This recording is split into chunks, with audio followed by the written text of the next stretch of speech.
Hey guys, I'm here with Mitch Leg, aka NRG Mitch, for a quick chat about GTC and what it's going to bring to the FLMS. Hey Mitch.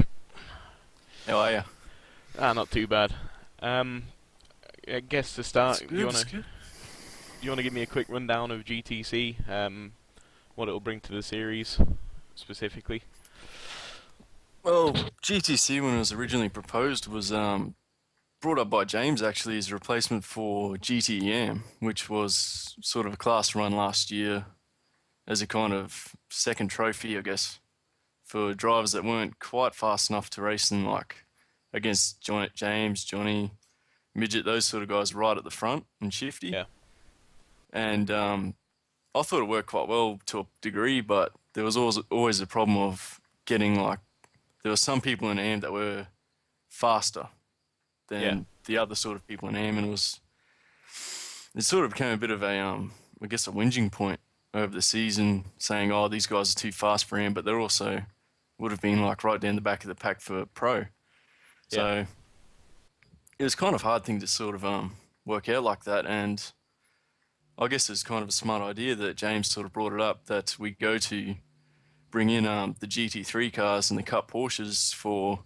the new class, which would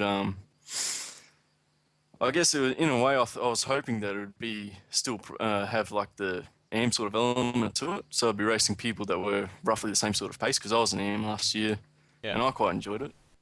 But when it came right down to it, it eventually turned into this class was going to be all about anyone can join, but it's all just GT3 cars, which is fair enough. yeah, And like I guess in a way we've kind of lost that AM sort of side of it and having close racing between people that are sort of similar, but then again there's the challenge of racing against people that are faster, and it should just make everybody faster, I reckon.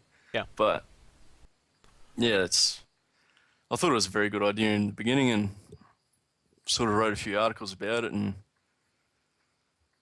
I don't know, I think we will enjoy it quite a lot having it as a Yeah. new class in there.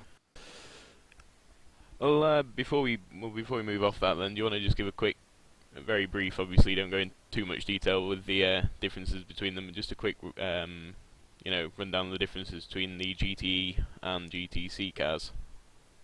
Well, with GTE, we've got all the cars like Corvette, Porsche, Ferrari, Aston Martin, Viper, and the BMW Z4, which is kind of it's jumping between both categories because it's a GTE car, but it's also a GT3 for the series.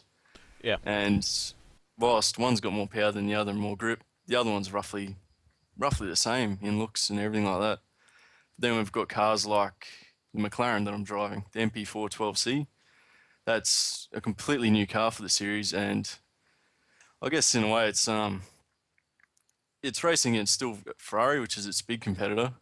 But with the Ferrari, we've got the GTE cars just being strangled down into GT, the new class, yeah, and we've also got the 911s, the GT3 Cups, which are again it's just like a downgraded sort of 911 GT3 RS, and yeah, it's the main thing is the cars are slightly slower. They're a bit down on power. They've got less grip, and I think the lap times that we're getting are roughly 6 to 8 seconds slower yeah, than the GTE cars, which is a fair gap in a way. yeah. But But I mean, other than that, then they're not just so everyone's fully aware. Then I guess they're not upgraded road cars. yeah, it's still a They're full out, still GT full cars. yeah, Yeah, a full proper racing car. This is slicks, wings, splitters, everything you could want for a proper race car, stripped out, roll cage, the works. It's not just a road car brought up to racing. fair enough. Okay, moving on to the I was going to say the difference between GTC and GTM, but we've kind of covered that briefly. But Mm.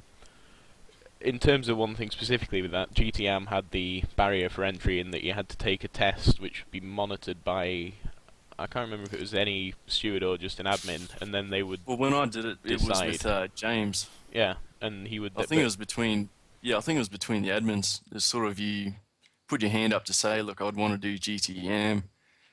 They'd get you to do the test, which was a few laps around, what was it, Road Atlanta? I'm not sure what the lap time was it that was sort of like the difference? But I think I did a 125, 126, something like that. I can't remember. And James wouldn't tell any of us what the time was, just no, so he that was no one very could sandbag. secretive about it. I guess. Yeah, and yeah, and I think there was a few other conditions, but nobody actually said anything. It was quite sort of a secret squirrel about it all, Yeah. which is quite interesting. Oh well, I mean, I guess it worked to an extent. It was, I think, it got a bit hard to towards the end when he had a bit less time. I guess it was harder for him to say, right, we'll do a test right now. So I think it slipped a bit towards the end, but Yeah, well, we got a few. There was a lot of people that came in right at the start, and it was quite a good class then, in my opinion. Before I jumped into it, but yeah, it was just like every other class yeah. last year. Like after Le Mans, a lot of people just started falling out of the series, and that class lost a lot of drivers. Yeah, I think it was something that was brought up in the first episode we did, saying once people are mathematically eliminated, if they've got no specific person they want to beat, they sort of... Yeah, well, there's no reason to race, Yeah. really. Other So, than I mean, it's just not a... wanting to be there. Yeah, it's not a GTM specific, or it wasn't a GTM specific problem. Hopefully it'll be countered this year, because everyone seems to be quite up for the racing. So hopefully Yeah, a bit more committed to it. people just care about racing even when they can't mathematically win. Yeah. Sticking on the barrier to entry though, do you think the fact that now anyone could enter, I mean James could enter the series in GTC if he wanted to, do you think that's going to improve the competition, or is it going to frustrate some people who raced in it because it wasn't classed with James and Johnny? Well, when it was originally proposed, I was quite, I guess, vocal about it staying as a completely AM category. Yeah. Like, that's exactly what I wanted it to be, because it just a straight swap cars, and that was it. But as the sort of story progressed, I guess, and more came out that James and Johnny and the admin just wanted it to be like any other class. Yeah. We sort of just, like, I guess I sort of shut up a bit, because I sort of accepted that and just went, yeah, all right, whatever. Yeah. But I don't know, I see it as more of a challenge of, it's made me want to commit to every single race just to see what happens. Yeah. In that sort of sense, because I know there's fast people. There's like Bebo, Solo, Perfect English. Those guys have signed up for it, and it's just going to be tough racing against them, because as we've seen, there's like myself, Vermeil, who showed up at the test station. We were probably 2 seconds off what most of those guys were doing. Yeah. So there'll be races between like certain groups of people, but getting right up the front against a lot faster people is just going to be, it's going to be very tough.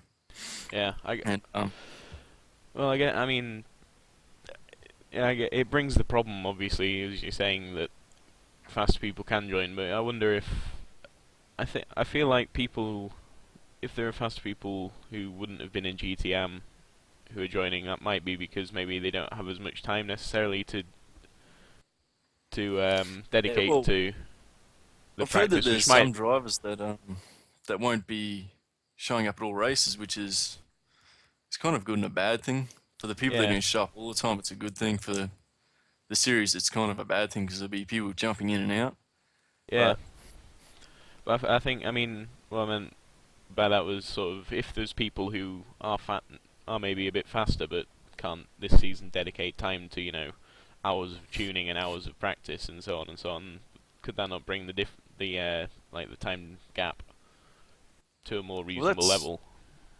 It's not really a thing that's solely for this class though, because it's like GTE, P2, P1. You could do exactly the same thing there. True. For the yeah. faster people just not showing up enough. But for the guys that are in GTE, like the lower class, there is a chance that they could end up getting like what Carlson's did last year. He gets into P1 and he comes third overall in the title. Yeah. There could be people that just stay in and stay consistent and stay out of trouble and finish races in good positions, and like anyone could really win this thing just by showing up all the time. Like, it's not necessarily Perfect English that's going to run away with it, or Solo, or someone like Michelle. It's just anybody can win it if they just show up all the time, because it's really just the consistency that really matters more than anything.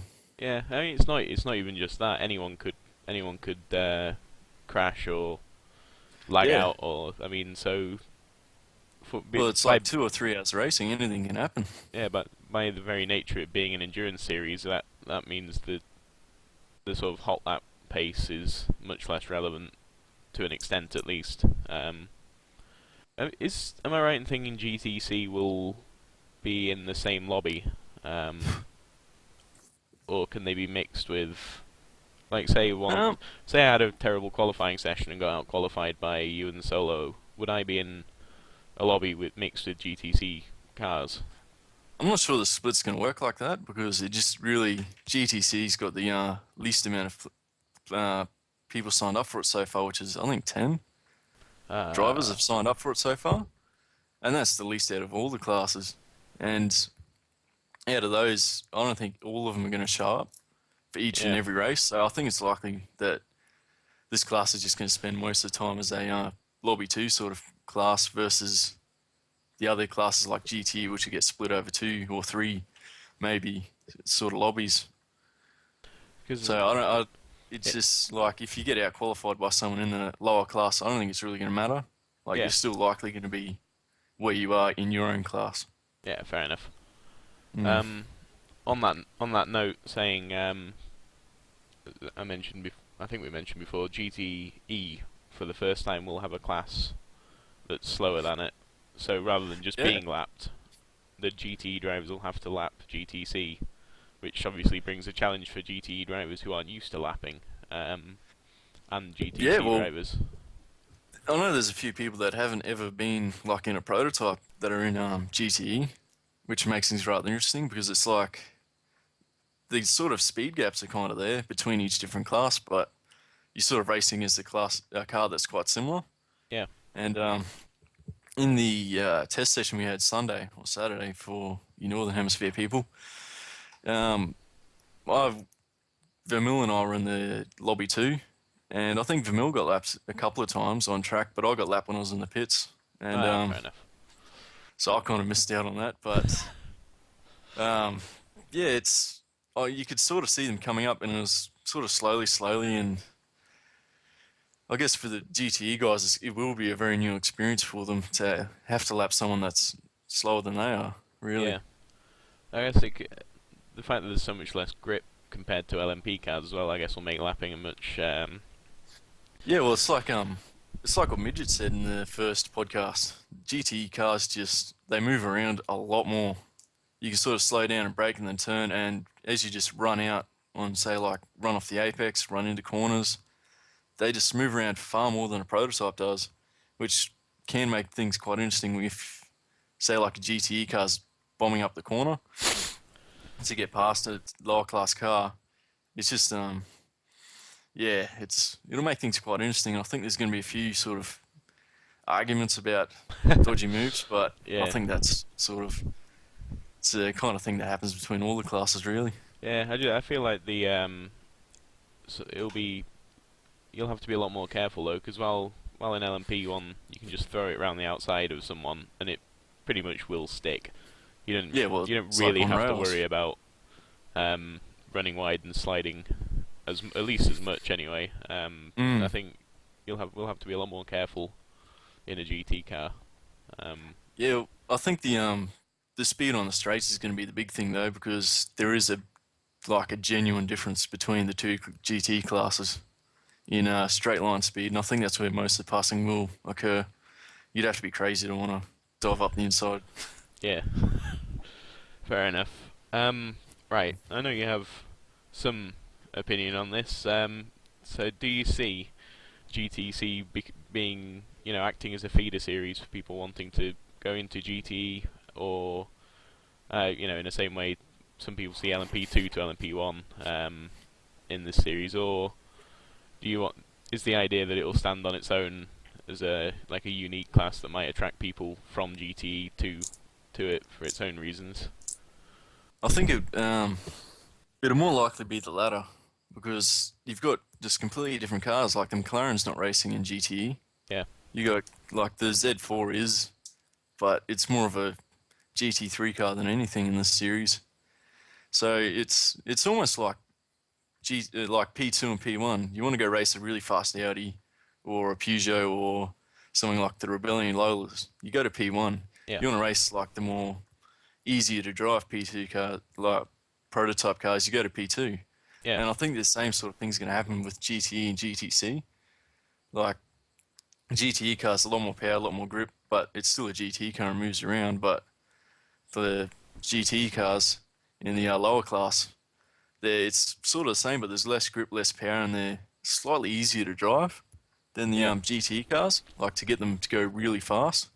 So it's more like what people are going to choose and what they want to do versus it being a feeder series. Fair enough. Well, it'll be interesting to see how much it grows then. Hopefully it will Yeah, well, grow quite a lot. if it stays, it will grow. Well, hopefully a few people watch this and get interested and join. Oh, you'd hope so. It'd be nice. Okay, before we finish, do you have any comments you want to make? Anything you want to mention specifically about GTC or the FLMS in general? Since you can't make it tonight as to the full one. Yeah, well, it's annoying with work getting in the way of actually getting to this because it kind of put me off last time. But I don't really have much more to say on the GTC, really. I have heard from James and sort of in the staff section of the forum that there might be a Pro-Am sort of aspect to GTC, but I'm really not sure how that's going to work, and I think just leave it as is, really. Yeah, I think it'd be hard to make an artificial split in the middle of a certain class. It's not like, because otherwise you're going to end up with two mini classes, and that's just going to get incredibly awkward, I guess. Yeah, it just adds time, adds confusion, adds complexity, and not really worth it. I'd just leave as is, really. Sort of, I plan to show up for all races, and I know that some other people are, and then there's some other guys that aren't planning to show up for all races, so you're just going to take the gamble, really. Just trying to get a good position against these other guys. Just hope for the best, I guess. Fair enough. Alright then. Well, thanks a lot, Mitch. Hopefully people have enjoyed it, and I look forward to speaking to you again, hopefully soon, if work doesn't get in the way. I'll be making sure that I will be live and active for when we get the whole group together next time. Well, I look forward to it. It's been unfortunate. Thanks a lot. Yeah. No worries. Thank you. Cheers. Yeah.